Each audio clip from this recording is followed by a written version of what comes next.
இந்த வார்த்தையை கொண்டு நாங்கள் ஜீவிக்க, வார்த்தையை கொண்டு இந்த ஊழியங்களை செய்ய கர்த்தாவே இதை கேட்கிற ஒவ்வொரு பிள்ளைகளுடைய வாழ்க்கையிலும் என் தேவன் இடைப்படுவாராக. இதை கேட்டுக்கொண்டிருக்கிற ஒவ்வொரு பிள்ளைகளும் எந்த இடத்துல எந்த நாட்டில் இந்த செய்திகளை கேட்குறாங்களோ அவர்களுடைய உள்ளங்களிலும் ஆண்டவரை இல்லங்களிலும் தேவனுடைய மகிமை விளங்கி அவர்களும் ஆண்டவரே இந்த ராஜ்யத்தின் பிள்ளைகளாய் மாறவும், ஆண்டவரே தேவனுடைய ரகசிய வருகைக்கு ஆயத்தப்படவும், அதே போல் ஆண்டவரை கர்த்தாவே உம்முடைய ஊழியத்தை செய்கிறவர்களாகவும், ஆண்டவர் எப்பொழுதும் தேவனுடைய ஆசீர்வாதத்துக்கு பின்னால் போகாமல் தேவனுடைய சித்தத்தை திட்டத்தை செய்கிறவர்களாக மாற்றப்பட வேண்டும்படியாக நாங்கள் ஜெபிக்கிறோம். சிறிய குழந்தை முதல் பெரியோர் வரை ஆசீர்வதிக்கப்படட்டும் இயேசு கிறிஸ்துவின் நாமத்தில் பிதாவே, ஆமென் சொல்லுவோமா? ஆமென். கருமையானவர்களே, நாங்கள் வெள்ளிக்கிழமை தோறும் நாங்கள் ஆண்டவர் உண்மையிலேயும் வெள்ளிக்கிழமை கூட்டம் மிகவும் ஆசீர்வாதமாக அமைந்து கொண்டு இருக்கின்றன. ஏனென்றால் நாங்கள் எதிர்பார்க்கிறோம் ஏராளமான அநேக பிள்ளைகள் வந்து இப்பொழுது நிதி மாறியாக அநேக மக்கள் வந்து இந்த உபவாச கூட்டங்களில் கலந்து கொள்ளாங்க, வாட்சியோடு கலந்து கொள்கிறாங்க. அது குறித்து நான் உண்மையிலே சந்தோஷப்படுறேன். அதுக்காக எவ்வளோ பிரயாசப்பட்டாலும் பரவாயில்லன்ற மாதிரி இருக்குது. ஏன்னா அவங்க வந்து வார்த்தையை கேட்குறதும் அதே போல் தேவனுடைய சமூகத்தில் ஆரத்தோடு ஜெபிக்கிறதை பார்க்கும்போது மிக உற்சாகமாக இருக்குது. ஆமேனா, நாம் பிரயாசப்பட வேண்டும். தேவனை அறிந்த பிள்ளைகள் பிரயாசப்பட வேண்டும். தேவனுடைய அறிந்த பிள்ளைகள் வந்து மற்ற மக்களுக்காக பிரயாசப்படாமல் நாங்கள் மற்ற மக்களை ரட்சிப்புக்குள்ளே வழிநடத்த முடியாது.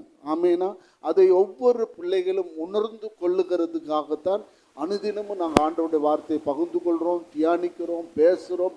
காரணம், சின்ன பிள்ளையானாலும் பெரியவர்களான சகலரும் தேவ ராஜ்யத்தினுடைய ஊழியத்திலே பங்குள்ளவர்களாக மாற வேணும். அப்படி மாறினால்தான் எழுப்புதலின் ஆரம்பம் என்பதை புரிந்து கொள்ள முடியும். இல்லாவிட்டால் ஏதோ ஒரு கூட்டத்தில் கூடி ஆயிரக்கணக்கான பேர் கூடி ஜெபிக்கிறாங்க ஆராதிக்கிறாங்கன்றதோடு அண்டையோடு விட்டுட்டு போகிறது எழுப்புதல் அல்ல. இன்றைக்கு அநேகர் என்ன நினைக்கிறாங்க, ஆயிரக்கணக்கான பேர் லட்சக்கணக்கான பேர் கூடுகிறது எழுப்புதல் இல்லை. சபை, முதலாவது சபையில் இருக்கிற எல்லா பெரியோரானாலும் சிறியோர்களானாலும் வயதானவர்களானாலும் எல்லா இருதயங்களிலும் தேவனுடைய ராஜ்யத்தை குறித்த பாரம் எழும்ப வேண்டும். தேவனுடைய ஊழியத்தை குறித்த வாஞ்சி உண்டாக வேண்டும். தங்களுக்கு இருக்கிற தங்களுடைய தேவைகளை பார்க்கலாம் கர்த்தருடைய தேவையை முதன்மையாக நினைக்கிறவர்களாய் மாற வேண்டும். ஆமென் சொல்லுவோமா? அதுதான் உண்மையிலே தேவனுடைய வருகைக்கு ஆயத்தப்படுறதுக்கு அடையாளமாக இருக்குது. இன்றைய நாளிலும் நாங்கள் அதே போல ஒரு தேவ செய்தியை நாங்கள் கேட்க கடந்து போகிறோம். ஆமேனா, ஹல்லேலூயா. இந்த நாளிலே நம்முடைய மூப்பர்கள் மக்கள் வந்து விசேஷமாக செய்தியை கொஞ்சம் நேரம் கொண்டு போங்களே அப்படின்னு சொல்கிறாங்க. அப்படி நீங்கள் எல்லோரும் அப்படி நேரத்துக்கு செய்தி கொஞ்சம் நேரத்துக்கு நிற்கிறதுக்கு ஆயத்தமாக இருக்கிறீங்களா? ஆமாம், எனக்கு சந்தோஷம். இப்படி ஒரு சபை முன்பாக இது பிரசங்கிக்கிறது பெரிய ஒரு பாக்கியம். ஆமேனா, எப்படா இவர் முடிக்க போகிறாரு, எப்படா வீட்டுக்கு போக எதிர்பார்த்து கொண்டு இருக்கிற இந்த காலத்தில் இன்னும் கொஞ்சம் நேரம் பிரசங்கம் பண்ணுங்களே பாஸ்டர்னு சொல்கிறாங்கன்னா உண்மையிலே எங்களுக்கு சந்தோஷமாக இருக்குது. கர்த்தர் நிச்சயமாக உங்களை அதுக்கேற்ற ஆசீர்வாதத்தை கொடுத்து உங்களை வழி நடத்துவார். விசேஷமாக நாட்களில் நாங்கள் தியானிக்கும்படியாக எடுத்துக்கொண்ட தலைப்பு என்னன்னா, ஏனோக்கு கர்த்தரோடு நடந்தார். ஆமென் சொல்லுவோமா? ஏனோக்கு கர்த்தரோடு நடந்தார். நம்மளால் ஏன் தொடர்ந்து நடக்க முடியவில்லை? இதுதான் இந்த நாட்களில் தியானிக்க போகிறோம். இன்றைக்கு நம்ம மட்டுமல்ல, உலகம் எங்கும் இருக்கிற திருச்சபை மக்களுக்காக இந்த செய்தியை நான் மிக தியானிக்கிறேன் கர்த்தருடைய சமூகத்தில். ஆனால் தேவன் நாம் பார்க்குறோம், ஏனோக்கு தேவனோடு நடந்தார் என்பதை நாங்கள் மிகவும் வாசியோடு நாங்கள் வாசிக்கிற ஒரு பகுதி. தேவனோடு அவன் நடந்தான். ஆனால் இன்றைக்கு இருக்கிற திருச்சபை மக்களுக்கு தொடர்ந்து தேவனோடு பயணிக்கிறது கஷ்டமாக இருக்குது. ஏதோ ஒரு சூழ்நிலையில் சோர்ந்து போகிறதை பார்க்கிறோம். ஏதோ ஒரு சூழ்நிலையில் அவர்களுடைய வாழ்க்கையில் வந்து தேவனை விட்டு தூரமாகி மறுபடி தேவனிடத்தில் கிட்டி சேர்றது, அப்படி பல விஷயங்களில் தொடர்ந்து நடக்க முடியல. இவங்க கொஞ்சம் ஓடுறதை கொஞ்சம் நிப்பாட்ட முடியுமாற அளவு. ஏன்னா ஒன்றும் இல்லை, இது பொருள்கள் கணக்க விலையான பொருள்கள் உடஞ்சிட்டா அந்த பெற்றோரால் வாங்கி கொடுக்க முடியாது. அந்த மிஷின் எல்லாம் விலையானது. அதனால் கொஞ்சம் கவனமாக கொள்ளுங்க. ஆமேனா, கர்த்தர் நல்லவர். அப்போ தேவனோடு நடந்த நாமளும் தேவனோடு தொடர்ந்து நடக்கத்துக்கு இருக்கிற தடைகள் என்ன? ஆமென் சொல்லுவோமா? தடைகளை நம்ம கண்டுபிடிக்க வேண்டும். தடைகளை நம்ம கண்டுபிடித்தா அந்த தடைகளை நம்ம என்ன செய்யலாம், அதைகளை உடைத்து நம்ம கடந்து செல்லலாம். அல்லேலூயா சொல்லுங்கள். நம்மளுக்கும் தொடர்ந்து தேவனோடு ஒரு வாரம் 2 வாரம் நம்ம தேவனோடு பயணிக்கிறோம். சில நேரங்களில் நாம் சோர்ந்து போயிடுறோம். மறுபடி கொஞ்சம் ஏதோ ஒரு சூழ்நிலை வருகிறது, சோர்ந்து போயிடுறோம். மறுபடி கொஞ்சம் ஜெபத்தை கேட்குறோம், ஆண்டோட வார்த்தை பிரசங்கத்தை கேட்குறோம், பலன் அடைகிறோம். அப்போ பலன் அடைகிறதுக்காக நாளுக்கு நாள் பலப்படுத்துறதுக்காக பேசக்கூடாது பிரசங்கங்கள். ஆமாம் சொல்லுவோமா? அல்லேலூயா. ஐயோ இந்த ஆத்மா பலவீனம் படுது, அடிக்கடி இந்த ஆத்மா சோர்ந்து போகுது, அவங்கள பலப்படுத்துறதுக்காகவே நாங்கள் பிரசங்கம் பண்ணிட்டு இருப்போமானா அது மிக பரிதாபமாய். சொல்லுங்க, அவன் சொல்லுங்க. அப்போ பலப்படுத்தக்கூடிய முடியாத ஒரு சூழ்நிலை வந்தால் என்ன செய்வது? அல்லேலூயா. அதை நம்முடைய பலவீனத்தை நாம் அறிந்து கொள்ள வேண்டும். மற்றது சொல்லுங்க, எதிரி நம்முடைய பலவீனத்தை அறியக்கூடாது. இப்படி அறிஞ்சிட்டா என்ன ஆகுமோ, நம்முடைய பலவீனத்தில் அவன் பலன் கொள்வான். இது ஒரு நம்முடைய பொன்மொழி. ஆமேனா? ஆமே. அப்போ நம்முடைய பலவீனம் என்பது பலவீனத்துக்காக ஆண்டவருடைய செய்தியை பலவீனத்திலிருந்து நாளைக்கு நாள் பலப்படுறதுக்காக செய்தியை கேட்கக்கூடாது. தேவ ராஜ்யத்தின் ரகசியங்களை, தேவ திட்டத்தின் ரகசியங்களை நாங்கள் அறிந்து கொள்றதுக்காக, முக்கியமாக சபை இப்பொழுது எதற்காக ஆயத்தப்பட்டு இருக்கிறது என்பதை நாங்கள் புரிந்து கொள்ள வேண்டும். சபை இப்பொழுது ஆயத்தப்பட்டு கொண்டு இருக்கிறது கடவுளுடைய பகிரங்க வருகைக்காக அல்ல, கடவுளுடைய ரகசிய வருகைக்காக. அப்போ ஏனோக்கு அடையாளமாக இருக்கிறார். ஆமே சொல்லுவோமா? ஏனோக்கு தேவனோடு நடந்து அப்படியே தேவனோடு நடந்த வண்ணமாகவே எடுத்துக்கொள்ளப்பட்டார். தேவனிடத்தில் எடுத்துக்கொள்ளப்பட்டு போனார். அப்போ நாம் ஏனோக்கை பார்த்து சந்தோஷப்படும் போது ஏனோக்கு எப்படி நடந்தான்? அப்போ நம்முடைய வாழ்க்கையில் அனுதினமும் தேவனோடு நடக்க முடியாததுக்கு வருகிற தடைகளை கண்டறிய வேண்டும். அப்போ தடைகளை கண்டறிந்து தடைகளை சரிப்படுத்தினால் நிச்சயமாக கடந்து போக முடியும். சொல்லுங்க, ஆமென் சொல்லுங்க. இன்றைக்கு வந்திருக்கிற பிள்ளைகளானாலும் புதிதாக வந்து சேர்ந்து கொண்டுள்ள பிள்ளைகளானாலும் நாம் புரிந்து கொள்ள வேணும், தொடர்ந்து தேவனோடு நம்மளோட நடக்க முடியலையே என்று வேதனைப்படுகிற அநேக தாய்தார் இருக்கலாம், அநேக தகப்பமார் இருக்கலாம், அநேக வாலிபர்கள் கூட இருக்கலாம். ஐயோ அடிக்கடி நாங்கள் முடியாமல் போகிறதே, அடிக்கடி சோர்ந்து போயிடுறோமோ, அடிக்கடி நாங்கள் விழுந்து போகிற மாதிரி சூழ்நிலைகளை சந்திக்கிறோமே, எங்களால் ஏன் தொடர்ந்து நடக்க முடியலை, தொடர்ந்து அந்த தேவனோடு பயணிக்க முடியலைன்னு சொல்லுகிற பிள்ளைகளும் இருப்பார்கள்.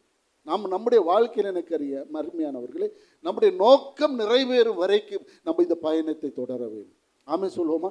நம்முடைய நோக்கம் திருச்சபையில் அங்கத்தவனாய் மாறுறது, திருச்சபையில சேர்ந்து கொள்வது, இயேசு கிறிஸ்துவை ஏற்றுக்கொண்டு நம்ம அவரை பின்பற்றுகிறது நம்முடைய நோக்கம் தேவனுடைய வருகை, தேவனுடைய ரகசிய வருகையில் நாங்கள் எடுத்துக்கொள்ளப்பட்டு நமக்கு தேவன் நியமித்திருக்கிற அந்த 1000 ஆண்டு அரசாட்சியிலே நாங்கள் இருந்து தேவனோடு எப்பொழுதும் என்றென்றைக்கு நாம் அவரோடு வாழணும்.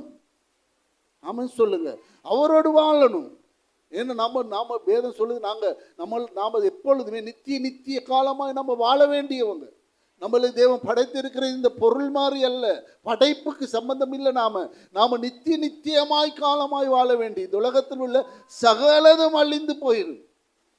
வேதம் சொல்லுது, வானம் அழிந்து போகும், பூமி அழிந்து போகும், படைப்பு சகலதும் இல்லாமல் போகும். ஆனால் தேவனுடைய சாயலாய் படைக்கப்பட்ட நீங்களும் நானும் என்றென்றைக்கு வாழக்கூடிய நித்திய காலமாய் வாழ அழைக்கப்பட்டு இருக்கிறோம். அப்ப அந்த நித்திய காலமாய் வாழ அழைக்கப்பட்டு இருக்கு. நாம அந்த நித்தியத்துக்கு போகிறது லேசான காரியம் இல்லை. அது நித்தியத்துக்குள்ள போகணும். ஏன்னா ரகசிய வருகைக்குள்ள போக வேண்டும். ரகசிய வருகைக்குள்ள போகிற ஆயத்தம் நமக்குள்ள எப்பொழுதுமே இருந்து கொண்டே இருக்க வேண்டும். அப்போ ஏனோக்கு எடுத்துக்கொள்ளப்பட்டான் தேவனிடத்துல. ஏன்னா ஏனோக்கு தேவனோடு நடந்தான் எடுத்துக்கொள்ளப்பட்டான். அப்போ தேவனோடு நடந்து கொள்ள வேணும், தேவனோடு நடக்க வேணும். நாமளும் தேவனோடு எப்பொழுதும் நடக்க வேணும். அது அடையாளமாகத்தான் அங்கே காண்பிக்கப்படுகிறது. வேதம் சொல்லு, தேவனோடு நடந்தான், அவன் எடுத்துக்கொள்ளப்பட்டு போனான் அப்படின்னு. இப்போ நாமளும் தேவனோடு நடக்கிறவர்களாய் காணப்பட வேண்டும். ஆமீனா? அப்போ நடக்கிற சில நேரங்கள் நம்மளுக்கு வருகிறது தடைகள். ஏன் தேவனோடு நடக்க முடியல அப்படின்னு. ஆனால் தேவனை நேசிக்கிறோம், தொடர்ந்து நடக்க முடியல, தொடர்ந்து அந்த விசுவாசத்தில் நடக்க முடியல, தொடர்ந்து சில காரியங்களில் நாம் ஏதோ ஒரு காரியத்தில் நம்ம சோர்ந்து போகிறோம். அப்போ இன்றைக்கு நம்மளுக்கு பரிசுத்த வேதாங்கம் தேவ ஆவியானவர் நம்ம கற்றுக் கொடுக்கிறார். எதனாலே நாங்கள் சோர்ந்து போயிடுறோம், எதனாலே நம்மளுக்கு தொடர்ந்து அந்த உற்சாகமா, தொடர்ந்து அந்த காரியங்களை, தொடர்ந்து தேவ ஊழியத்திலே தொடர்ந்து காரியங்களை செய்ய முடியல அப்படின்னு ஒரு காரியத்தில் நம்மளால தொடர்ந்து இருக்க முடியல. அதுதான் நமக்கு இருக்கிற மிகப்பெரிய பிரச்சனை.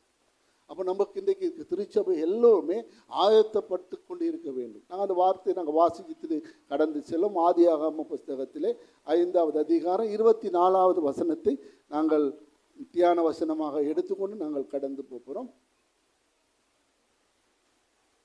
ஏனோக்கு தேவனோடு சஞ்சரித்துக் கொண்டிருக்கையில் காணப்படாமல் போனான். ஏனோக்கு தேவனோடு நடந்து கொண்டிருக்க வாழ்ந்து கொண்டிருக்கையிலே காணப்படாமல் போனான். தேவன் அவனை எடுத்துக்கொண்டார். ஹல்லேலூயா சொல்லுவோம் எல்லாம் சத்தமா, ஹல்லேலூயா. அப்ப நாமளும் எடுத்துக்கொள்ளப்பட ரெடியா இருக்கிற கூட்டம். ஆமென் சொல்லுவோமா? நாமளும் இந்த உலகத்தில் இருக்கிற திருச்சபை எப்படியும் எடுத்துக்கொள்ளப்பட ஆயத்தமா இருக்கிற கூட்டம். அப்போ வேதம் நல்லா தெளிவாக புரிந்து கொள்வோம். இங்கே சொல்லப்பட்டு இருக்கிறது, ஏனோக்கு தேவனோடு சஞ்சரித்து நடந்து கொண்டிருந்தான், வாழ்ந்து கொண்டிருக்கிறான். அப்பொழுது தேவன் அவனை எடுத்துக்கொண்டான், அவன் காணப்படாமல் போயிட்டான். இன்றைக்கு அந்த ரகசிய வருகையை இன்றைக்கு ஏராளமான பேர் விசுவாசிக்காமல் இருக்கலாம். அதை பற்றி நமக்கு பிரச்சனையே இல்லை. ஏராளமான அதை நம்ப மாட்டாங்க. ரகசிய வருகைன்னு சொன்னால் அது எப்படி? ஏன்னா நம்ம யோசிக்கிறது சிந்திக்கிறது நம்மட மூளையில், நம்ம மூளை பழைய, அது நம்மட மூளை அப்படித்தான், நம்ம அப்படித்தான் சிந்திப்போம். ஆனால் வேதம் அப்படி சிந்திக்காது. ஆமாம் சொல்லுங்க. வேதம் பேசுறது சரியாக தான் பேசும். சத்திய வேதம் நேற்றும் இன்றும் என்றும் மாறாததான் இருக்கிறது. அது இன்றைக்கு நடந்து கொண்டு தான் இருக்கிறது. உலகத்தில் ஆயிரம் ஜனங்கள் வந்து அதை இல்லை அப்படி நடக்காது எடுக்காது என்று சொன்னாலும் இன்றைக்கும் எல்லாம் நடந்து கொண்டு தான் இருக்கு. வேதத்தில் உள்ள சகல தீர்க்க தரிசனங்கள் நிறைவேறி கொண்டு தான் இருக்கிறது. அதை யாராலும் நிறுத்த முடியாது, யாராலையும் மறுக்க முடியாது. அது நடந்து கொண்டு தான் இருக்கு. அப்படி இருக்கும்போது எனக்கு அருமையான தேவனுடைய பிள்ளைகளே, இதனுடைய கருத்தை நாங்கள் புரிந்து கொள்வோம். ஏனோக்கு முன்னடையாளமாக, ரகசிய வருகைக்கு முன்னடையாளமாக எடுத்துக்கொண்டு இருக்கலாம். அப்போ ஆண்டவர் நமக்கு அதை பற்றி பேசுகிறாரு. என்ன?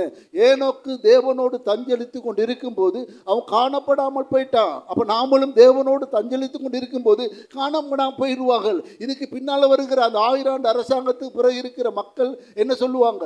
திருச்சபை தேவனோடு தஞ்சலித்து கொண்டு இருந்தாங்க, திருச்சபை காணப்படாமல் போயிட்டு கைகளை தட்டி தேவனை மகிமைப்படுத்துவோம். ஆமென். 1000 ஆண்டில் கைவிடப்பட்ட மக்கள் என்ன சொல்லுவாங்க? இப்போதோ ஏராளமான 500-600 வருஷத்துக்கு முன்பதாக ஒரு திருச்சபை கூட்டம் இங்கே தேவனோடு தஞ்சலித்து கொண்டு இருந்தது பூமியில். ஆனால் அவங்க இப்போ காணப்படாமல் போயிட்டாங்க. நாம் ரகசிய வருகைக்கு இப்போ உபத்திரத்தோடு போராட்டங்களோடு காத்து கொண்டு இருக்கிறோம். மிக ஜாக்கிரதையாய் காத்து கொண்டிருங்க. இப்படித்தான் சொல்லி ஏராளமான கூட்டம் போயிட்டுது சொல்லுவாங்க. இப்போ நாம் இப்போ எத்தனை வருஷத்துக்கு முன்னுக்கு நடந்த சொல்கிறோம்? 4000 வருஷத்துக்கு முன்னுக்கு நடந்ததை இப்போ சொல்கிறோம். ஏனோக்கு சஞ்சரித்து கொண்டிருந்தான், நடந்து கொண்டிருந்தான், ஏனோக்கு காணப்படாமல் போய் தேவனை எடுத்துக்கொள்ளப்பட்டான். அதே போல் 6000 வருஷத்துக்கு கழித்து அந்த 1000 ஆண்டு அரசாங்கத்தில் இருக்கிற ஜனங்களும் ஒரு நாளைக்கு என்ன சொல்லுவான்? 1000 ஆண்டு அரசாங்கத்தில் எடுபடாமல் போன ஜனங்களும், ரகசிய பகிரங்க வருகைக்கு எதிர்பார்த்திருக்கிற ஜனங்களும் ஒரு நாளைக்கு உங்களை குறித்து என்ன குறித்தும் சொல்லத்தான் போகிறாங்க. ஆமென் சொல்லுங்க.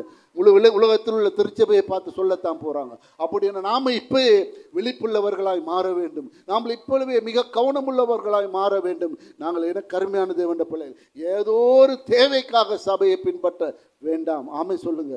அதை விட மேலான காரியங்களுக்காக சபையை நாங்கள் பின்பற்ற வேண்டும். வேற தேவைகளுக்காக எங்களுடைய ஆசாபாசங்களுக்காக சபை பின்பற்றப்படுகிறதல்ல. சபையை பின்பற்றுறது நித்திய காலமாய் நான் என்னை படைத்த என்னை உண்டாக்கினேன் தகப்பனாகிய தேவனிடத்தில் நான் வாழ வேண்டும், அவரோடு நான் வாழ வேண்டும், அவரோடு நான் ஒன்றித்து வாழ வேண்டும் என்ற ஆசை அவருடைய அந்த நோக்கத்துக்காக நாங்கள் பயணித்து கொண்டு இருக்கிறோம். அந்த மனப்பக்குவத்தை நமக்கு எல்லோருமே எடுத்துக்கொள்ள வேணும். ஆமென் சொல்லுவோமா? அதுதான் தேவன் எதிர்பார்க்கிறார். இந்த இடத்துல வாங்க, தேவனோடு சஞ்சரித்து கொண்டிருக்க, தேவனோடு சஞ்சரித்து கொண்டிருக்கக்குள்ளே ஏனோக்கு எடுத்துக்கொள்ளப்பட்டான். அப்போ நாமளும் இத்தனை வருஷமா, இப்போ இன்னைக்கு சில நேரம் 5, 10, 20, 25 வருஷமா என்னுடைய ஊழிய வாழ்க்கையில் 25 வருஷமா நானும் இந்த ஊழியத்திலே பயணித்து கொண்டிருக்கிறேன். அப்போ நானும் ஊழியத்திலே பயணித்து கொண்டு இருக்கிறோம். அப்போ நாமளும் தேவனோடு பயணித்து கொண்டு இருக்கிறோம். அப்போ தேவனோடு பயணித்து கொண்டு இருக்கும்போது நமக்கு நம்முடைய வாழ்க்கையில் வருகிற தொடர்ந்து பயணிக்க முடியலையே என்று சொல்லுகிறவர்கள் ஏராளமாக இருக்கிறாங்க. சொல்லுவாங்க, இந்த வாரம் நல்லா இருந்தது, இந்த வாரம் நாங்கள் மிகவும் சமாதானமாக இருந்தோம். இந்த வாரம் நாங்கள் எல்லா குடும்பத்தோடு நல்ல உற்சாகமாக இருந்தோம். ஆனால் அடுத்த வாரம் சொல்கிறேன், என்ன சொல்கிறது, முடியலையேன்ற. அங்கால பிரச்சனை, இங்கால பிரச்சனை, அங்கால போராட்டம், இங்கால போராட்டம், முடியலை, தேவன் நடக்க முடியலை. கேட்டேன், என்ன இன்றைக்கி சபைக்கு வரல, இன்றைக்கி சபைக்கு வரல, அவங்க வீட்டில் ஏதோ பிரச்சனையாம், ஏதோ சண்டையாம், ஏதோ ஒரு காரியமாம், முடியலை. அருமையான தேவனுடைய பிள்ளைகளே, தேவனோடு நாம் நடக்க வேணும். அப்போ நாம் கண்டுபிடிக்க வேணும். நான் சொல்லலை சண்டை வராது, பிரச்சனை வராது, ஒரு கஷ்டம் வராது, சோர்வு வராது, ஒன்றுமே வராதுன்னு நான் சொல்ல வரல. நாம் கண்டுபிடிக்கணும் எதால் வருது, எந்த வழியினால அப்படி ஒரு போராட்டங்கள் வருது கண்டுபிடிக்க வேணும். நாம் நம்மளோட வாழ்க்கையில் நம்ம எதனால் இது வருது, பிரச்சனை எதனால் வருது. நம்ம சொல்லலாமா, இல்லை அவங்க வேணுமண்டி சொல்கிறாங்க, வேணுமண்டி பிரச்சனை வருது, வேணுமண்டி பிரச்சனை இப்படி கொண்டு வரான், சொல்ல முடியாது. ஆமாம் சொல்லுவோமா, ஏதோ ஒரு காரணங்கள் இருக்கு, காரணமே இல்லாமல் ஒரு பிரச்சனை வருதுன்னு யாராலையும் சொல்லுவோம். அப்போ நம்ம கண்டுபிடிக்க வேணும். இந்த நம்முடைய வாழ்க்கையில், இந்த தேவனோடு பயணிக்கிற வாழ்க்கையில் நாங்கள் தொடர்ந்து பயணிக்க முடியாததுக்கு காரணங்களை என்னவா இருக்கு. ஆமேனா, கண்டுபிடிக்கணும், யோசிக்கணும். அது ஆண்டவர் சொன்னார், நாங்கள் தேவனுடைய வார்த்தையில் நாம் சொட்டு நின்று சிந்திக்க வேண்டும், தன்னைத்தானே நிதானிக்கிறவனாய் காணப்பட வேண்டும். நம்ம திருவிருந்து தியானிக்கும் போது சொல்கிறோம், தன்னைத்தானே தியானிக்க கடவான் அப்படின்னு சொல்லி. அப்போ நாம் தியானிக்க வேண்டும். என்ன ஆண்டவரே, நான் எல்லா விஷயத்துக்கும் அவங்கட மேலே இவங்கட மேலே அவங்கட மேலே பழிய போடுறேன், ஆனால் நான் கொஞ்சம் என்ன கொஞ்சம் யோசித்து என்ன கொஞ்சம் ஆராய்வோமா ஆண்டவரே சமூகத்தில் முழங்கால் படிட்டு. உண்மையிலே நான் இப்படி விழுந்து போகிறது, சோர்ந்து போகிறதும், பிரச்சனைகளை சந்திக்கிறது காரணம் என்ன அப்படின்னு நம்ம தன்னைத்தானே நிதானிக்கும் போது நமக்கு தெளிவான பதிலை பரிசுத்த ஆவியானவர் கொடுப்பார். ஆமேனா, அப்போ நம்மளுக்கு சரிப்படுத்திக் கொள்ள முடியும், நமக்கு அந்த பயணத்தை என்ன செய்ய முடியும், தொடர முடியும். ஆமேனா, அப்போ நாம் இந்த நாட்களில் தியானிக்கும்படியாக எனக்கு அருமையானவர்களே, நாம் சில காரியங்களை நான் எடுத்துக்கொண்டு இருக்கிறேன். அந்த தடைகள் வர காரணம் அதுகளை நாம் யாரிடத்தையும் எடுக்காம இஸ்ரவேல் மக்களுடைய வாழ்க்கையிலே அதே போல் ஒரு பயணத்தை அவங்க ஆரம்பித்தாங்க. வாக்குத்தத்தம் பண்ணப்பட்ட தேசத்தை சுதந்திரித்துக் கொள்ளும்படியாக பயணித்தாங்க. ஆனால் அவர்களாலே அதுக்குள்ளே போக முடியலை. ஆமென் சொல்லுவோமா, அவர்களாலே அதுக்குள்ளே பிரவேசிக்க முடியலை. அப்போ அவங்களோட வாழ்க்கையில் எதனால் பிரவேசிக்க முடியலைன்னு நம்ம கண்டறிவோம். ஆனால் நம்மளும் கொஞ்சம் எச்சரிக்கையாக இருந்துடலாம். ஆமென் சொல்லுவோமா, நாமளுக்கும் எச்சரிக்கையாக இருக்கலாம். ஆமாம், அவங்க அவங்களுக்கு கூடாதவங்க முடியாதவங்கன்னு சொல்லக்கூடாது. அவங்கள வச்சு நமக்கு ஒரு பாடத்தை தேவன் என்ன செய்கிறாரு, கற்றுக் கொடுக்குறாரு. அவங்கள வச்சு ஒரு கற்றுக் கொடுக்குறாரு. ஐயோ, தேவன் நமக்கு அவங்கள வச்சு ஒரு பாடத்தை கற்றுக் கொடுக்குறாரு. அப்போ நாம் பார்க்க வேணும், நமக்கு இந்த ஒரு பிரச்சனையை கடந்து போக முடியலையே, தொடர்ந்து போக தேவனோடு நடந்து போக முடியலை, பிரச்சனையை கடந்து போக முடியலை, ஏன் அப்படி நமக்குள்ள கேள்விகளுக்கு தேவன் இன்றைக்கு உங்களுக்கு பதில் அளிப்பார். ஆமென் சொல்வீர்களா? ஆமென். இல்லாவிட்ட சில நேரம் என்ன செய்கிறோம், நாம் ஒரு மாதம் 2 மாதம் 1 மாதம் அப்படி ஆண்டவரோட சமூகத்தில் வருவோம். ஆண்டவரே எங்கிற பிரச்சனை அது தீரணும். ஆனால் காலப்போக்கில் என்ன நடக்குதுன்னு சொன்னால், அந்த பிரச்சனை ஒரு பக்கமாக இருக்கும், வாழ்க்கை ஒரு பக்கமாக சரிப்படுத்தப்படாததினாலே என்ன நடக்கும்னு சொன்னால், நம்ம தேவனுடைய சமூகத்தை விட்டு தூரம் போயிடுவோம், சின்னதில் பின்வாங்கி போயிடுவோம். எங்கே போனாலும் அவ்வளோ தாண்டுவோம். ஆமாம், எங்கே போனாலும் அவ்வளோ தானுன்ற மனசை நமக்குள்ளே உண்டாக்கிட்டு நம்ம போயிடுவோம். காரணம் என்னென்னா, நம்ம ஆராய வேண்டும். தேவன் நல்லவராக இருக்கிறார். சொல்லுங்கள், ஆமென் சொல்லுங்கள். அவர் எந்த காரியத்திலும் பச்சை பாதம் பார்க்கறதில்ல. நம்மளை ஆசீர்வதிக்கிறதே அவருடைய சித்தமாக இருக்கிறது. தேவன் நம்ம நல்லா இருக்கணும், அதுதான் தேவனுடைய விருப்பமே. தேவன் அப்படி பார்க்குறவர்ல. அப்போ நாம என்ன செய்யணும், நம்ம தொடர்ந்து தேவனோடு நடக்க முடியாத காரணம் என்னதை கண்டுபிடிக்க வேண்டும். அதுக்கு தேவன் தெளிவாக ஒரு படத்தை நமக்கு வச்சிருக்கிறார். அருமையான ஒரு படம் ஓடிட்டு, டெய்லி அந்த படம் எல்லா சபையிலும் ஓடிட்டு தான் இருக்கும். ஆமென் சொல்லுங்க, அல்லேலூயா. இதே போல் எல்லா ஊழியர்களும் அந்த படத்தை பேசிட்டு தான் இருப்பாங்க. அருமையான ஒரு படம் இது. சில படம் 100 நாள் ஓடுன்னு சொல்லுவாங்க. இது 100 நாளில் இப்போ 4000 வருஷமாக ஓடிட்டு இருக்குது. ஆமென், நல்ல ஒரு படம். அதுதான் இஸ்ரவேல் ஜனங்களுடைய படம். அவங்க தான் நமக்கு முன்மாதிரியாக நிற்கிறாங்க. அப்போ நம்ம பார்க்கலாம், எடுத்துக்கொள்வோம். நாம் யாத்திராகம புஸ்தகத்தில் 14வது அதிகாரத்தில் அவங்க இடறதுக்கு சில காரியங்கள், அவங்களுக்கு தொடர்ந்து தேவனோடு பயணிக்க முடியாமல் போன காரணங்களை நாங்கள் கண்டறிந்தால் நம்மளை சரிப்படுத்திக் கொள்ள முடியும்.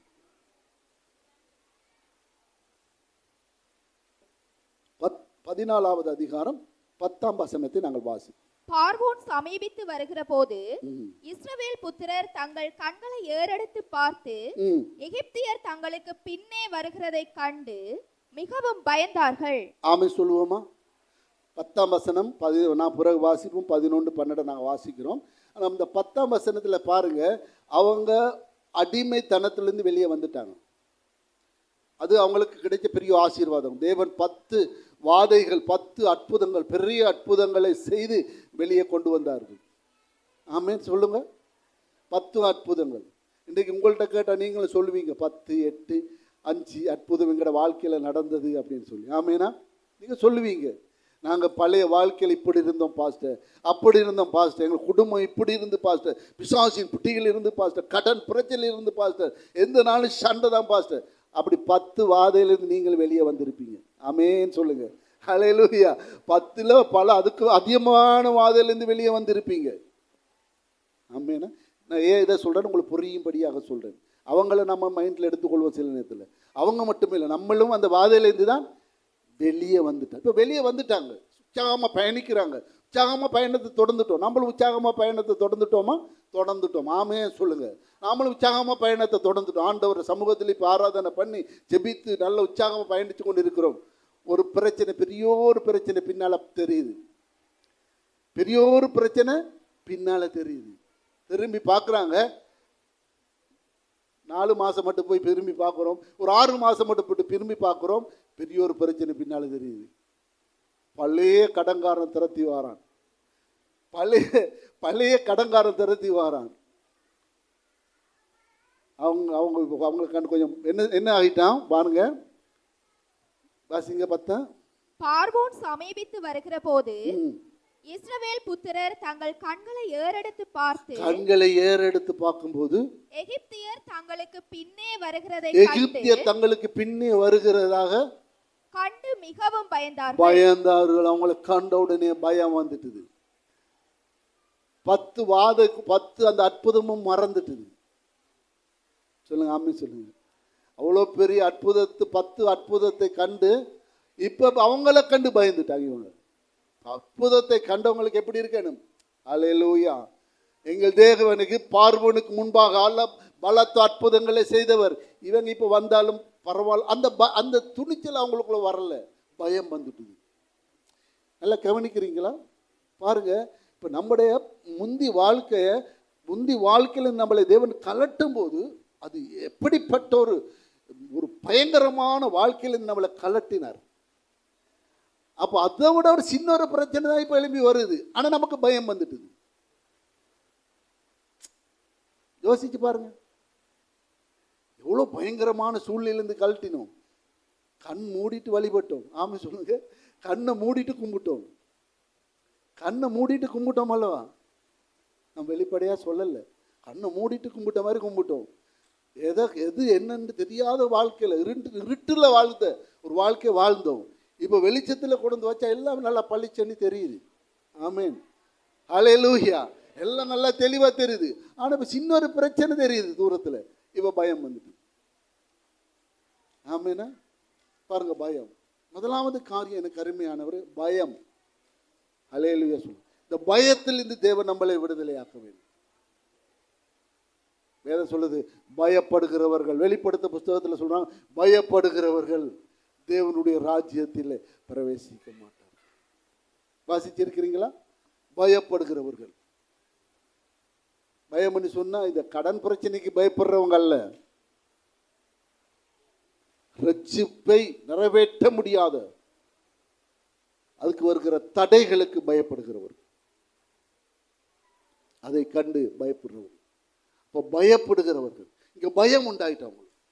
இப்போ பயங்களை நாங்கள், வேதமே சொல்லுது, ஆண்டவர் தெளிவா பரிசுத்த ஆவியானவர் என்ன சொல்றார்? உங்களுக்கு இப்பொழுது என்ன ஆவி இல்லை? சொல்லுங்க, எல்லாரும் சொல்லுங்க, என்ன ஆவி இல்லை? பயமுள்ள ஆவியை கொடாமல் அன்பும் பலமும் தெளிந்த புத்தியும் உள்ள ஆவியை சத்தமா சொல்ல கொடுத்திருக்கிறார். ஹல்லேலூயா. அப்ப ஏன் பயப்படுறோம்?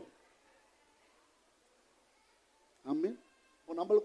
நமக்கு தேவன் அவ்வளோ பெரிய வல்லமையான ஆவியை கொடுத்திருக்கிறார். பயப்படக்கூடாது. இப்போ பயத்தை எதிர்த்து நிற்க வேண்டும். அப்போ இன்றைக்கி அவங்க முதல் பாருங்க, இப்போ ஏராளமான சம்பவம் இஸ்ரவேலருக்கு நடக்குது. ஏராளமான சம்பவம் அவங்களுடைய வீழ்ச்சிக்கு, அவங்களுடைய தரிசனத்துக்கு நேராக பயணிக்க முடியாத காரியங்கள் நடக்குது. ஆனால் அதில் முதல் படியை ஆண்டவர் என்னத்தை வெளிப்படுத்தி காண்பிக்கிறார்? பயம். எல்லா விஷயத்துக்கும் முதலாவது நம்முடைய வாழ்க்கையில் ஏற்படுத்தக்கூடிய காரியம், பிசாசுடைய ஆயுதம் என்னன்னா பயம். அதுக்கு ஆண்டவர் சொல்ற, பயப்படாதீர்கள், பயப்படாதீர்கள், பயப்படாதீர்கள், நானே உங்கள் தேவன், பயப்படாதீர்கள். அப்ப 11ஆம் வசனத்தை வாசிக்கும் போது பாருங்க. அன்றையும் அவர்கள் மோசேயை நோக்கி, எகிப்திலே பிரேத குழிகள் இல்லை என்றா வனாந்திரத்திலே சாகும்படிக்கு எங்களை கொண்டு வந்தீர். பயத்தோடு வருகிற வார்த்தையை பாருங்க, நல்லா கவனிக்கிறீங்களா? பயத்தோடு வருகிற வார்த்தையில என்னத்தை இருக்கு, என்னத்தை இல்லை. அவங்களோட விசுவாசம் வெளியே போயிட்டுது. பயப்படுறவங்களாக தான் இருந்தாங்க. ஆனா அந்த வாசிக்கும் போது எனக்கு மிகவும் உற்சாகமா இருந்தது. ஒரே ஒரு மனுஷனுக்குள்ள அந்த தரிசனம் இருந்தது. அந்த ஒரே ஒரு மனுஷனே செய்கிறார். எப்பயாவது நீங்க சொல்லப்பட்ட காலத்துல போவீங்க. அவனுக்கு இருந்து 430 வருஷத்துக்கு மேல நாங்க இங்க இருக்க மாட்டோம். அல்லேலூயா. தேவன் ஆண்டவர் ஆபிரகாமுக்கு கட்டளையிட்டபடி 430 வருஷத்துக்கு நீங்க கடந்து இந்த தேசத்தை விட்டு வருவீங்கன்னு சொல்லி அங்க அறிவிக்கப்பட்டது. ஆதியாகமம் 15ஆம் அதிகாரத்துல வாசிக்கிறோம்.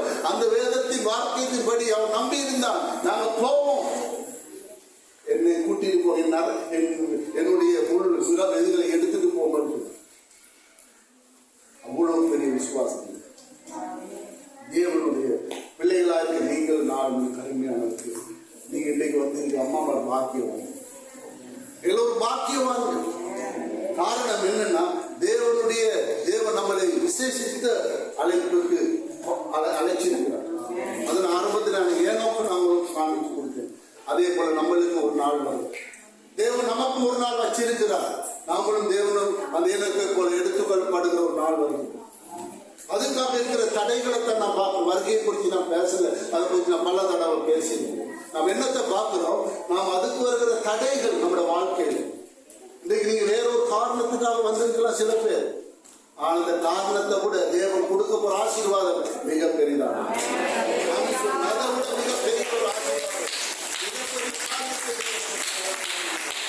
ஒரு பிரச்சனை, வியாதிக்காக வந்திருக்கலாம், இல்லாட்டி தேவைக்காக நீ வந்திருக்கலாம். அதெல்லாம் பெருசு, அதெல்லாம் தேவைதான். அதை விட மேலான காரியங்களை தேவன் நம்ம கொடுக்க அறிந்திருக்கிறார். தேவன் பிள்ளைகள். அப்ப பாருங்க, நானும் அவ்வளவு லட்சக்கணக்கான பேரும் என்ன செஞ்சாங்க? முறுமுறுத்தாங்க. எங்களுக்கு ஏன் அங்க இருந்தா நல்லபடி நினைக்கிறோம். அப்ப பாருங்க, அவங்களுக்கு தரிசனம் இல்லை. நம்ம ஒரு எகிப்தில இருந்தா நல்லபடி நினைக்கிறோம். அப்ப தரிசனத்தை அவங்களால எப்படி நிறைவேற்ற முடியும்? கவனிச்சீங்களா? நாம பார்க்கணும், 400 வருஷம் அவங்க பாதிக்கப்பட்டாங்கன்னு சொல்லி, அவங்க 400 வருஷம் வனாந்திரத்துல கஷ்டப்பட்டாங்கன்னு சொல்லி. காரணமே அவங்களுக்கு முதலாவது அவங்களுக்கு அந்த தரிசனமே இல்லையே. அவங்களுக்கு நிச்சயமா அந்த தரிசனம் இருந்துன்னு அவங்க சொல்லியிருக்க மாட்டாங்க. நாங்க அங்க போனா நல்லா இருக்கு, அவங்க வேலை செஞ்சா நல்லா இருக்கு, அவங்க கஷ்டப்பட்டா நல்லா இருக்கு, பரவாயில்ல நினைச்சேன்னா தரிசனம், நாங்கள் அடைய வேண்டிய தரிசனம் அவங்களுக்கு இல்லாதபடினாலே அவங்க அப்படி பேசுறாங்க. இன்னைக்கு நம்முடைய வாழ்க்கை நமக்கு அந்த தரிசனம் இருக்குமா? அருமையான தேவனுடைய பிள்ளைகளை, நமக்கு என்ன போராட்டங்கள் வந்தாலும், என்ன உபத்திரங்களை சந்தித்தாலும் நிச்சயமா நம்முடைய வாயில் வரவேற்கிறார். அவன் சொல்லுவோம், ஏன்னா தேவன் நமக்கு நியமித்து இருக்கிற அந்த இலக்கை நோக்கி அப்போஸ்தலனாகிய பவுல் சொல்றார், உங்கள் பந்தய பொருளை இழந்து விடாத இலக்கை நோக்கி பயணிகள் என்று சொல்றார். இலக்கை நோக்கி எப்பொழுது நாங்கள் பயணிக்கிறவர்களால் காணப்பட வேண்டும். ஏன்னா அருமையானவர்கள், இந்த காரியங்களை நாங்கள் கேள்வி கொடுத்து நாங்கள் ஆண்டவர் வாசிக்கிறோம். நல்லவராக இருக்கிறார். ஹல்லேலூயா சொல்லுவோம். ஹல்லேலூயா. நாங்கள் வாசிக்கிறோம். 13ஆம் வசனத்தை நாங்கள் வாசிக்கிறோம்.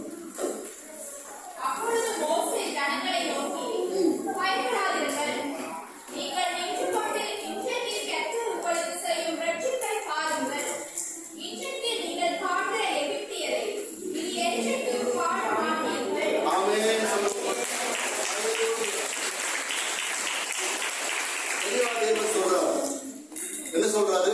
பயப்படாதீங்க.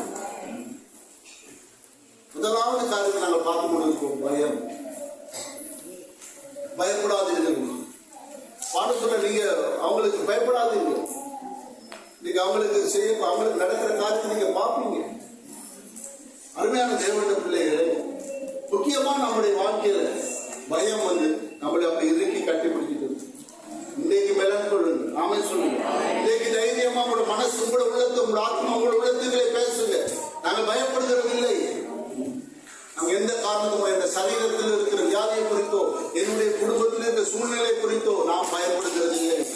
கர்த்தரை நான் நம்பி வந்திருக்கிறேன். ஹல்லேலூயா. கர்த்தரை நான் நம்பி வந்திருக்கிறேன். சர்வ வல்லமுள்ள தேவனை நம்பி வந்திருக்கிறேன். அன்றைக்கு இஸ்ரவேலர்கள், அன்றைக்கு இந்த மக்கள் விட்ட பிள்ளையை நாங்கள் விடாதபடி இந்த சந்ததியாகிய தேவனுக்கு ஆயத்தப்பட்டிருக்கின்ற சந்ததியாகிய நாம தேவனுடைய தேவன் நமக்காக நியமித்து இருக்கிற அந்த லெக்கிக்குள்ளே, அந்த வருகைக்குள்ளே நாம் கடந்து செல்ல கர்த்தர் நம்மளை பலப்படுத்துவார். நம்மளை பலப்படுத்திக் கொண்டிருக்கிறார். ஹல்லேலூயா. ஹல்லேலூயா. அடுத்த நம்ம காரியத்தை நாங்கள் பார்க்கிறோம். இரண்டாவது காரியங்கள் என்ன விசேஷம், அதுக்குள்ளே வரக்கூடிய தடைகள் என்னன்னு சொல்லி நாங்கள் வாசிக்கலாம். யாத்திராகமம் 14வது அதிகாரம் 31வது வசனத்தை நாங்கள் வாசிக்கலாம்.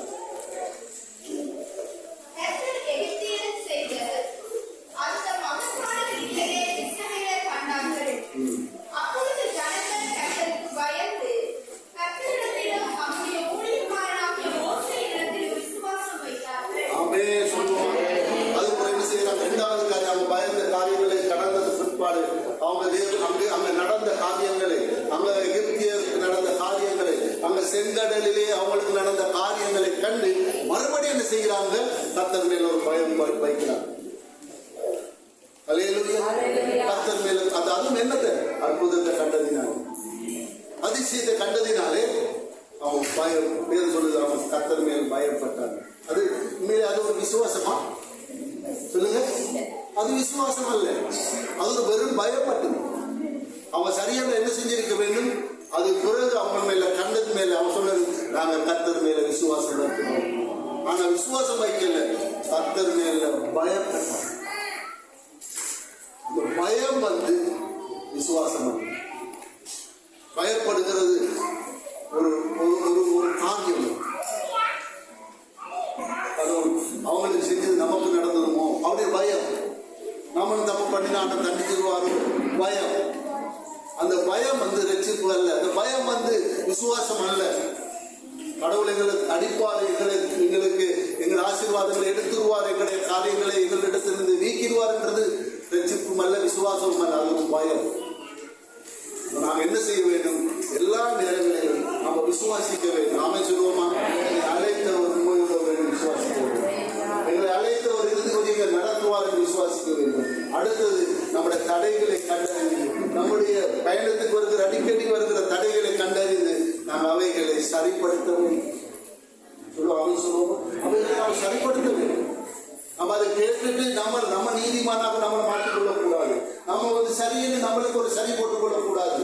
நம்ம என்ன செய்ய வேண்டும், எனக்கு தொடர்ந்து ஏனோக்கை போல எனக்கும் தேவனோடு நடக்க முடியாததுக்கு காரணத்தை அங்க இஸ்ரவேல் ஜனங்களை வைத்து படம் போட்டு நமக்கான முதலாவது பயம். அடுத்தது அவங்க பார்க்கறாங்க என்னது, அன்றைக்கு அவங்க தேவன் நடந்தது ஆச்சரியப்பட்டாங்க, ஆனா பயந்தாங்க. அந்த பயம் வீணான பயம். அடுத்தது நாங்கள் வாசிக்க போற 15வது அதிகாரம், சீக்கிரமா நாங்கள் தியானிக்க நம்ம பார்க்க போறோம். 15வது அதிகாரம், யாத்திராகமம் 15வது அதிகாரத்துல 22வது வசனத்தை நாங்கள் வாசிக்க கேட்போம்.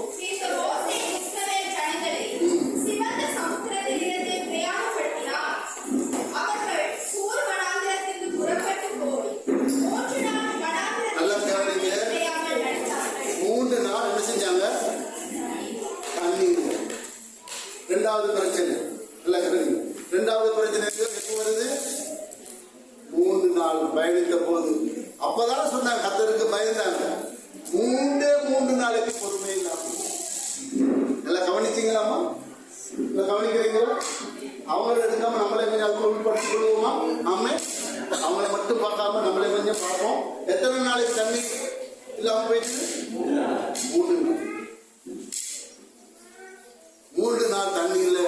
மறுபடி என்ன செய்யும், தண்ணி இல்ல, தண்ணி கேட்டு சொல்லுவோமா, தண்ணி இல்ல, தண்ணி என்ன செஞ்சிருக்கணும், அந்த பிள்ளைகள் எல்லாம் தண்ணி தாகமா இருக்கிறாங்க. நம்மளால கூடாத காரியம் உண்டா? எங்கள் தொண்டெல்லாம் வறண்டு கொண்டிருக்கிறது. எங்கள் பிள்ளைகளை போசிய மாட்டோம், எங்களுக்கு தண்ணி கொடுக்க முடியுமான்னு அப்படி இறக்கப்பட்டிருந்தா என்ன நடந்துருக்கு, வளாந்தவுக்கு பலத்த அற்புதங்கள் நடந்திருக்கு. அதை என்ன செஞ்சாங்க, எல்லாமே கை சண்டையினால எல்லாம் வேலை செஞ்சாங்க, அடிமுடியினால. நாம் இந்த ஜனத்தை வாக்குத்தத்தம் பண்ண தேசத்துல பொண்ணு என்ன நடந்திருக்கு, மனுஷனே அடிச்சு முடிச்சிருந்து சாப்பிட்டு இருப்பாங்க. அவங்களை சரிப்படுத்துறதுக்கு 40 வருஷம் போடும். ஆமேனா? அவங்களே அந்த இடத்துல வாக்குத்தத்தம் பண்ண தேசத்துல அந்த அவ்வளோ செழிப்பான தேசத்துக்குள்ள போனேன்னு சரி இடச்சண்டை, காணிச்சண்டை, தோட்டச்சண்டை. ஏன்னா இப்ப எல்லாம் சுதந்திரமாயிட்டு வாக்குத்தத்தம் பண்ண தேசத்துல வந்துட்டோம். பால் தேன் ஓடுகிற தேசம், அடிதடி அப்படி போயிருக்கு. அப்ப அவங்களை சரிப்படுத்த வேண்டும். ஆண்டர் பார்த்து இங்கே சரிப்படுத்தினா தான் அதுக்குள்ள கொண்டு போய் இவங்களை சரிப்படுத்த முடியாது. அவங்க இதை விட மோசமான நிலைமைக்கு மாறிடுவாங்க. அப்ப தேவன் என்ன செய்கிறாரு, அந்த இடத்துல 3 நாள் தண்ணீர் அருமையான சொட்டு கடந்திருந்தா, நான் காட்டுற உங்களுக்கு சொட்டு கடந்திருந்தா மிகப்பெரிய ஆசீர்வாதத்தை கண்டிருப்போம். சொட்டு பொறுமையா இருக்கு சொல்லுங்க. சொட்டு பொறுமையா இருந்திருந்தா 3 நாளைக்கு பொறுமையா கொஞ்சம் பொறுந்திருந்தா ஆசீர்வாதத்தை கண்டிருப்பாங்க. பாருங்க, அது நமக்கு பாடமாக எடுத்துக்கணும். அடுத்த வசனத்தை வாசிக்க 3வது வசனம். அவர்கள் 3 நாளை பிறகு வேறொரு பட்டணத்து, அதே பட்டணம் 3 நாள் தான், வேற மாச கணக்குல இந்த போது வேறொரு பட்டணத்துக்குள்ள வர்றாங்க. மார்கோ வந்து பார்த்தா தண்ணி இருக்கு, கொஞ்சம் கசப்பா இருக்கு, முடியாம போயிடுது. மாறாண்டுக்கு பேர் இருக்குது. அப்பொழுது ஜனங்கள் மறுபடியும் என்ன செய்யறாங்க, தண்ணி கசப்பா இருக்கு, தண்ணி ருசியா இருக்கு, அதுவும் சண்டையா இருக்கு. மோசைக்கு விரோதமா மறுபடியும் முடுமுடுப்பு. இப்ப அவங்கள மட்டும் பார்க்காதீங்க, நாம சொல்லுங்க, நம்மளே கொஞ்சம் பார்க்கணும். ஆமா, அப்ப தண்ணி கொஞ்சம் கசப்பா இருக்கு, அப்போ சண்டையா இருக்கு. பாருங்க வாசி. அவங்க சொல்றாங்க எண்ணத்தை குடிப்போம்.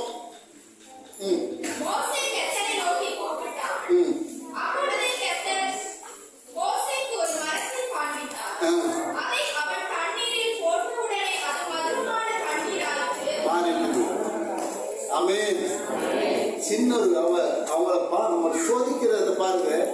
நம்மளுக்கு அப்படி சின்ன சின்ன சோதனை வரலாம். ஆமே, சின்ன ஒரு பிரச்சனை தான். தண்ணி உப்பு மரத்தை வெட்டி அதுல போட்ட உடனே தண்ணி எல்லாம் நல்லா ஆயிடுச்சு. அவன் சின்ன ஒரு விஷயம். அப்புறம் என்ன கருமையான கவனிக்கு கீழே இன்னும் வாசிக்குமா?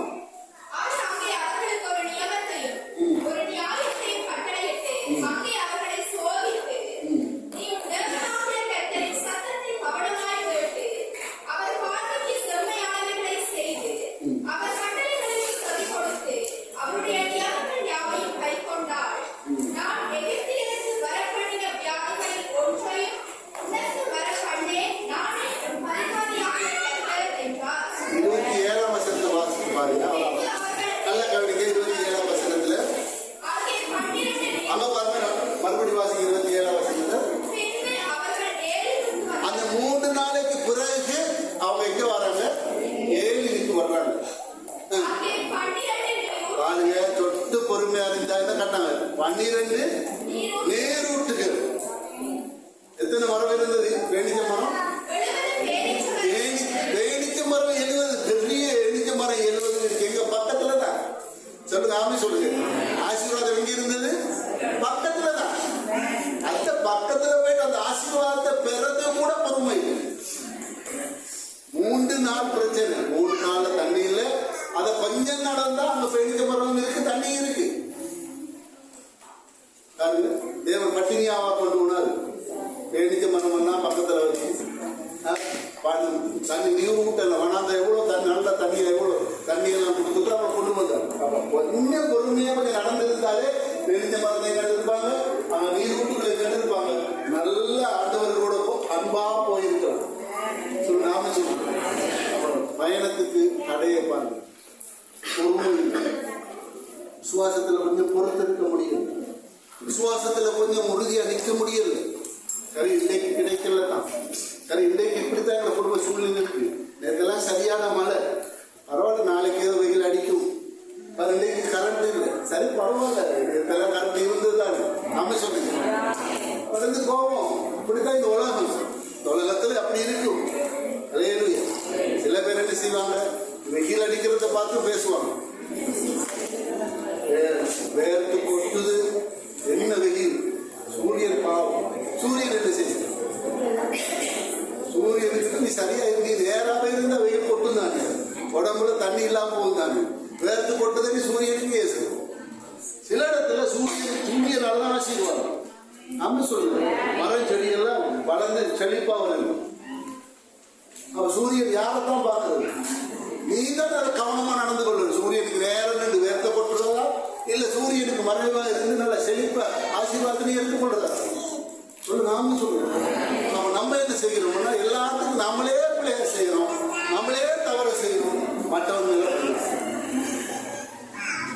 கொஞ்சம் பொறுமையா இருந்துக்கலாமே. பெண்ணிக்க மரத்தை ஆண்டவரோடு சந்தோஷம் சாப்பிட்டு ஆகவே அலையிலேயே பாண்டவரோட வெறுத்தான் பார்க்கிறோம். கடவுளோட வெறுமணியாம வைக்கல. பேணிச்ச மரத்தோட பக்கத்துல இருந்தது தண்ணி நீரூற்றுகள் 12 நீரூற்று ஆமா நீரூற்றுகள் இருந்தது. ஆனா அவர்கள் எடுத்த கைக்கே முறுமுறுப்பு. எல்லாம் கவனி. இன்றைக்கு இருக்கிற மாமா தாப்பா நம்முடைய வாழ்க்கையில சொட்டு ஏதாவது குறைப்பட்டோடு நீங்க கடவுள் பக்கம் திரும்புகிறார். நம்ம யாரும் நாம சொல்றேன் சரியா இன்னைக்கு நாங்க வேறுதான் கரண்ட் இல்லைதான். அதுக்கு என்ன செய்யும்? அது அவங்க ஏதோ தேவை, அவங்களோட காரணம். அதெல்லாம் நாம என்ன செய்ய முடியாது. நாம அதுக்காக கடவுளை நேர கைவிட நாம் அப்படி பழகணும். இதெல்லாம் காரணம் கடவுள். அப்ப நம்முடைய வாழ்க்கையில சகித்துக் கொள்கிற மனப்பான்மை. நான் ஒரு நாள் பிரசங்கம் பண்ணி சமத்துவமான வாழ்க்கை, நல்ல ஞாபகம் இருக்க தெரியாது உங்களுக்கு. சமத்துவமான வாழ்க்கையில சமத்துவம் இருக்க வேண்டும். சமத்துவம் புரிந்து கொள்ளும். சமத்துவமான மனிதர்களோடு நம்ம பழகிறோம். பலதரப்பட்ட மக்களோடு நம்ம பழகிறோம். நமக்கு அவங்க இருக்கிற மாதிரி இவங்க இருக்க மாட்டாங்க. சமத்துவம் நமக்கு தெரியும். ஓ அவங்க அப்படித்தான், இவங்க இப்படித்தான், எல்லாரும் ஒரே மாதிரி இருக்க மாட்டாங்க. அந்த சமத்துவம் நமக்கு தெரியும். எல்லாரும் எந்த நாளும் நல்லது நடக்காது, எல்லாரும் நல்லது செய்ய மாட்டாங்க. இப்படி ஒரு சமத்துவ மனசு நமக்கு வந்துருக்கு. இந்த சமத்துவ மனசு நமக்கு வந்துட்டா நம்ம தேவனோடு நடக்கிறதுக்கு மிகவும் லேசம். பார்த்து பார்க்க அவங்களுக்கு அந்த சமத்துவம் இருக்கிறது. அவங்களுக்கு இருந்தது இந்த 3 நாள் பயணத்தில் நடந்த விஷயம். 3 நாள் 4 நாள் ஜபத்தோடு பயணித்திருந்தாலும் பேணிக்க மரத்துல பேணிக்கவா ஆண்டவருடைய அன்போடு சாப்பிட்டு இருக்கோம். இப்ப கோபத்தோடு தான் நீங்க தண்ணி குடிக்க வேண்டியதா இருக்கு. ஆமா, கோபத்தோடு தான் சாப்பிட வேண்டியதா இருக்கு. ஆண்டவரோடு இந்த கோபப்பட்டுட்டு ஆண்டவரோட மனஸ்தாப்பட்டு தான் சாப்பிட வேண்டியது. அப்ப என்ன கருமையானது. அப்ப தேவனோடு ஏனோக்கு தேவனோடு நடந்தார், எடுத்துக்கொள்ளப்பட்டார். இப்ப நம்முடைய தலைப்பு என்ன? நம்முடைய வாழ்க்கையில தொடர்ந்து நடக்க முடியாது, தொடர்ந்து தேவனோடு நடக்க முடியாது இருக்கிற தடைகள். அருமையான செய்தி செவிசாய். இந்த தடைகளை உடைத்து தடைகளை தாண்டி நாம பயணிக்கணும். ஆமீனம். அதனால கடுமையான தேவனுடைய பிள்ளைகள் இன்றைக்கு நம்முடைய மூப்பர்கள் சொன்னது போல இதுக்கு மேல நம்ம செய்தியை கொண்டு போயிட்டோம்னு சொன்னா உங்களுக்கு கஷ்டம். 11 தெருவில் நாம சொல்லுவோம் கரண்ட் இல்லை, அதனால நம்ம தொடர்ந்து போகிறதுக்கு நேரம் இல்லை. நாம சொல்லுவோம் எங்களுக்கு வாஞ்சியா கேட்டுட்டு இருக்கிறேன் நான் உணர்கிறேன். ஆனாலும் கர்த்தர் நாட்கள் கருமை ஒரு சில வசனங்களை மட்டும் நம்மளோட வாசிக்கிறோம். நான் எடுத்துக்கொள்வோம். 1 கொரிந்தியர் புஸ்தகம் 10வது அதிகாரம் 10ஆம் வசனத்தை நாங்கள் வாசிக்கலாமா?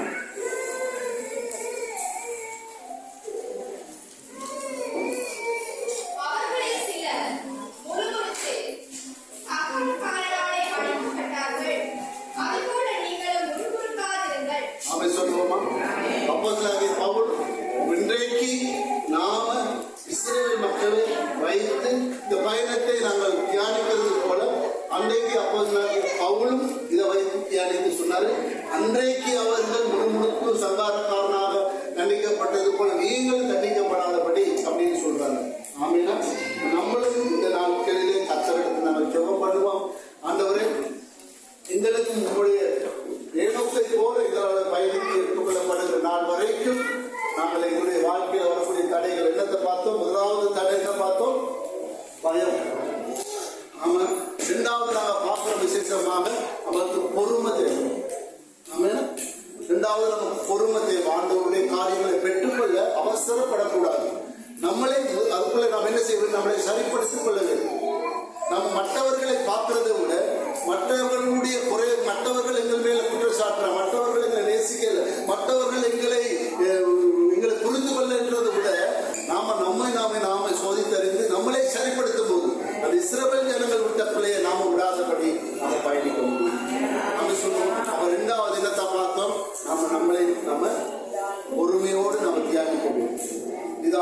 கவனிக்கிறது. கர்த்தர் என்ற காரியங்கள் கர்த்தர் வேண்டிய மரத்தை முன்னால் வச்சிருந்தாரு, நீரூட்டுகளை வச்சிருந்தாரு. நமக்கு தேவைப்பட்டது பொருள்.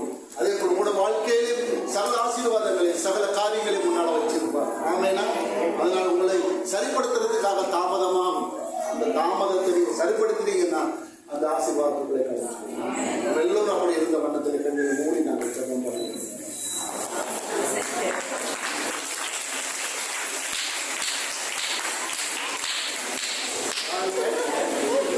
பொறுமை எவ்வளவு சோதிக்கப்பட்டாங்க, பொறுமை எவ்வளவு சோதிக்கப்பட்டாங்க. ஆனா நான் ஒரு பிள்ளைய முறையில் சின்ன தவறு கூட முறையில் ஆண்டவர் இல்லவா?